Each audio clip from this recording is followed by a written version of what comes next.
आगे बढ़ते हैं और हमारे साथ मैनेजमेंट जुड़ रहे हैं।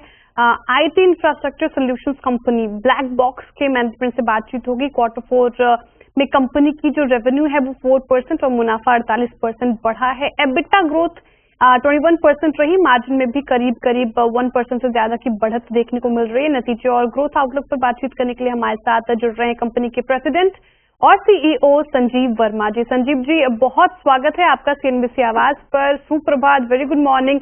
सबसे पहले कांग्रेचुलेशंस, आपने Q4 रिजल्ट पेश किए। सवाल ये है कि मार्जिन एबिटा ग्रोथ में हमें ठीक ठाक नंबर्स देखने को मिल रहे हैं। कौन से की ड्राइवर्स जिसने इसको बूस्ट किया? क्वालिटी ऑफ रेवेन्यूज हमारी फोकस रही है, कॉस्ट पे, कॉस्ट एफिशिएंसी पे, और अच्छे कस्टमर और ज्यादा लार्जर कस्टमर फोकस रही है, तो स्केल ऑफ अपना एफिशिएंसी मिला है। तो हम इस पे पिछले 12 महीने से काम कर रहे हैं टू बी एबल टू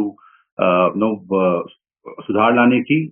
तो हमारी गोल है 10%, वी आर ऑलमोस्ट देयर, और आने वाले दिनों में उम्मीद है कि इससे आगे अच्छा किया जाएगा हमारी एबिटा मार्जिन। जी संजीव जी, थोड़ा रेवेन्यू मिक्स समझाएंगे, किस सेगमेंट से सबसे ज्यादा रेवेन्यू मिलता है आपको, वहां पे थोड़ा प्रकाश डालिए। हम 5 क्षेत्रों में काम करते हैं। डिजिटल इंफ्रास्ट्रक्चर हमारा फोकस है, कनेक्टिविटी, नेटवर्किंग, मॉडर्न आधुनिक वर्कप्लेस और साइबर सिक्योरिटी। तो कनेक्टिविटी और मॉडर्न वर्कप्लेस, डेटा सेंटर, ये हमारी फोकस है। इसमें सबसे ज्यादा रेवेन्यू इसमें है। आने वाले दिनों में यूजर एक्सपीरियंस को बढ़ाने के लिए ये जरूरी है कि डिजिटल इंफ्रास्ट्रक्चर में इन्वेस्ट किया जाए। तो हमारे कस्टमर्स जो कि काफी हाइपर स्केलर्स, डेटा सेंटर्स भी हैं, आई थिंक ज्यादा वो इन्वेस्ट कर रहे हैं इसमें। तो हमारी अधिकतर revenue infrastructure, workplace modernisation, data centre इससे आती है, और उम्मीद है कि आने वाले दिनों की ग्रोथ, हाइपर ग्रोथ होने की संभावनाएं हैं। तो इसमें से ही आएगी हमारी ग्रोथ आने वाली। बिल्कुल, तो डिजिटल, क्योंकि वहीं पे सरकार भी अग्रसर होकर काम कर रही है, तो आपका भी फोकस वहीं पर है।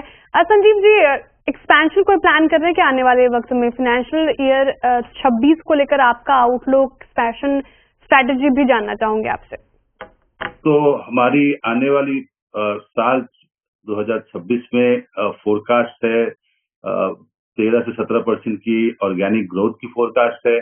दो अधिकतर हमारी फोकस मार्केट है, एक अमेरिका जो हमारी सबसे बड़ी मार्केट है, और दूसरी इंडिया। तो इंडिया में एक्सपेंशन की ऑलरेडी काम चालू है आज की डेट में। बैंगलोर में एक्सपेंशन हो रही है हमारी, सेंटर ऑफ एक्सीलेंस में उम्मीद है 300-400 लोग वहां ऐड करेंगे। और इंडिया की रेवेन्यू, जैसे आपने कहा, मेड इन इंडिया, काफी इन्वेस्टमेंट है इंफ्रास्ट्रक्चर में, काफी लोग हैं, यंगर पीपल हु एक्सपेक्ट अच्छा एक्सपीरियंस एक्सपेक्ट करते हैं। पब्लिक इंफ्रास्ट्रक्चर, एयरपोर्ट्स हो या लार्ज स्केल फैक्ट्रीज हो, I think it's a focus area for us. तो हमारी उम्मीद है कि इंडिया में हमारी रेवेन्यू आने वाले दिनों में काफी बढ़ोतरी दिखेगी इंडिया के रेवेन्यूज में। So America and India is the 2 larger focus market for us, और इस पे ही हमारी investment, both increasing man power, hiring चालू है, और फोकस भी इन 2 मार्केट में सबसे ज्यादा है। भारत और यूएस आपके लिए सबसे बड़ा बाजार। बहुत सारे सवाल और थे संजीव जी आपसे पूछना और समझना, लेकिन समय इतनी ही इजाजत देता है। बहुत शुक्रिया आपका हमारे साथ जुड़ने के लिए, तमाम सवालों के जवाब देने के लिए। All the very best for upcoming quarter sir. चलिए अब शो में आगे बढ़ते हैं और सबसे